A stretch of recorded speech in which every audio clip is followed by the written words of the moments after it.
كأس العرب. هنا كرة ووجود كرة خطيرة والتسديدة، لكن أيضا يتصدى لها عبد الله المرزوقي، خلصها. عادت خطيرة وتبدو أخطر الآن. والله الله الله الله، أول الأهداف المغربية، أول الأهداف المغربية من خلال هذه البطولة. يظهر إبراهيم البحري الآن ويسجل هدف راسي أول، ويسجل هدف لمصلحة أسود الأطلسي.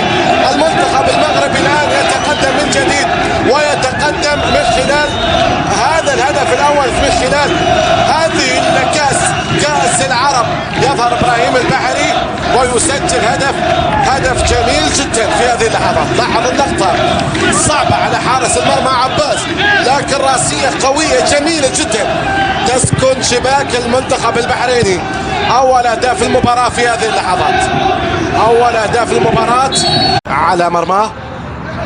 كرة من جحوح يلعبها بالراس. الله الله الله الله الله، خلصها ياسين الصالحي. يسجل هدف ثاني أيضا راسي، أيضا بالراس، أيضا بمزاج مغربي رائع جدا، برقصة مغربية رائعة جدا.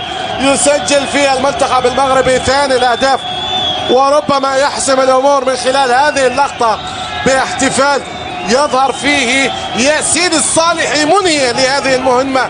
نعم، أولى المهام المغربية في هذه البطولة أمام المنتخب البحريني، يصل فيها ويزور المنتخب المغربي شباك المنتخب البحريني للمرة الثانية بدون رقابة. هي عنوان واضح تماما للمنتخب البحريني ولدفاعات المنتخب البحريني من خلال هدفين سجلا تقريبا بنفس الطريقة في ظل الرقابة الغائبة تماما. ينهي بالفعل فيها الصالحي، هدف ثاني يأتي به لينهي به الأمور.